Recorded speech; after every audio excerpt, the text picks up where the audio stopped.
Olá, continuando então o capítulo 14º, parte A, do livro O Peregrino. Cristão encontra em esperança um excelente companheiro. Inflamados, ambos no amor de Deus, resistem aos sofismas de vários indivíduos que encontram no caminho. Até então ele tinha um amigo fiel. Fiel morreu na Feira da Vaidade, e agora encontra-se então com esperança. Vi então no meu sonho que Cristão não saíra sozinho da cidade da vaidade, mas que ia acompanhado por Esperança, o qual chegara a obter este nome vendo a conduta de Cristão infiel, ouvindo-os e presenciando os seus sofrimentos na Feira da Vaidade. Esperança juntou-se a Cristão e, tratando-o com paz fraternal, prometeu-lhe que seria seu companheiro. De modo que, tendo morrido fiel, por dar testemunho da verdade, das suas cinzas se levantou outro para ser companheiro do peregrino. Lindo, né? E segundo dizia Esperança, havia muitos outros lá na feira que o seguiram na primeira ocasião. Pouco tinham andado os dois companheiros quando os alcançaram um sujeito chamado Próprio Interesse, a quem perguntaram de onde vinha e para onde ia. Disse o Próprio Interesse: venho da cidade das boas palavras e dirijo-me para a cidade celestial. Mas não lhes disse o seu nome. Cristão perguntou: vindos da cidade das boas palavras? Há por lá alguém que seja bom? O Próprio Interesse responde: certamente, quem poderá duvidá-la? Cristão: quereis ter a bondade de dizer-me o vosso nome? Próprio Interesse responde: meu caro, eu sou para vós um estranho, assim como vós o sois para mim. Se ides por este caminho, muito folgarei com a vossa companhia, senão passarei sem ela. Cristão: tenho ouvido falar algumas vezes dessa cidade das boas palavras. Segundo me dizem, é terra de muitas riquezas. Próprio Interesse responde: são quase todos os habitantes das Tunas, e eu mesmo tenho ali parentes muito ricos. Cristão: não será indiscrição perguntar quem são vossos parentes?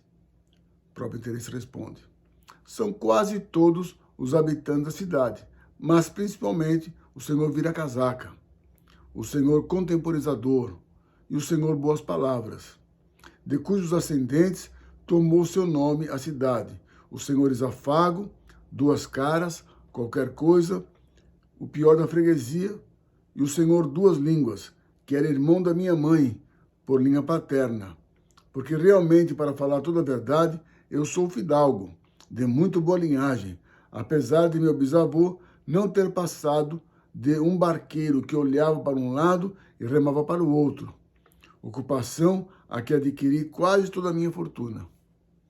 Cristão: o senhor é casado? Próprio Interesse responde: sou.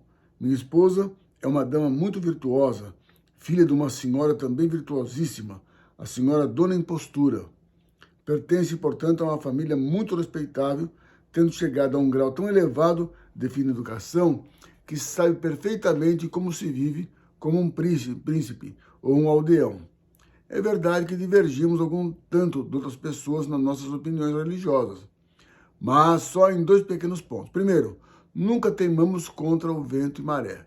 Segundo, somos mais zelosos pela religião quando essa se nos apresenta com sapatos de prata, e gostamos muito de acompanhar em público a luz do sol quando todos vêm e aplaudem. Cristão voltou-se para o seu companheiro Esperança e disse-lhe em voz baixa: se não me engano, esse sujeito é um tal de Próprio Interesse, natural de boas palavras. Se assim é, levamos em nossa companhia o velhaco mais consumado desses arredores. Imagine. Por certo que não terá vergonha de confessá-lo, redarguiu Esperança. Cristão aproximou-se outra vez e disse-lhe: cavalheiro, fala como grande conhecedor do mundo, e se não estou mal informado, parece-me que já adivinho quem é. Não se chama o senhor Próprio Interesse? E de boas palavras? Próprio Interesse: não, senhor.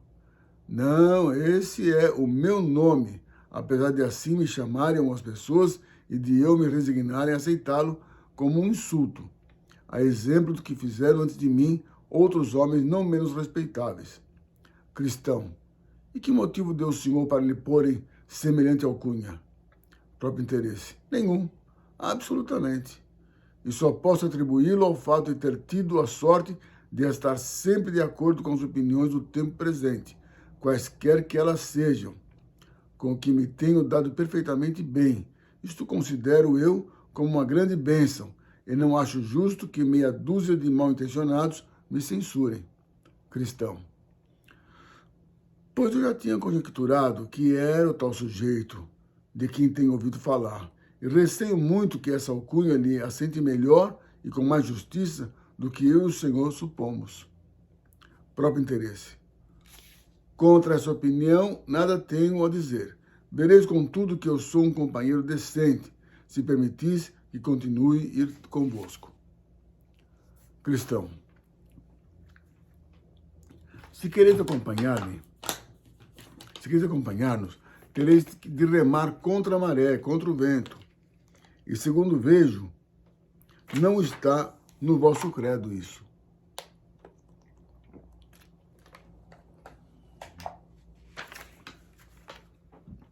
Tereis de reconhecer a religião nas suas galas, como nos seus andrajos, e acompanhá-la tanto quando sofre perseguição, como quando passei pelas ruas em geral de aplauso.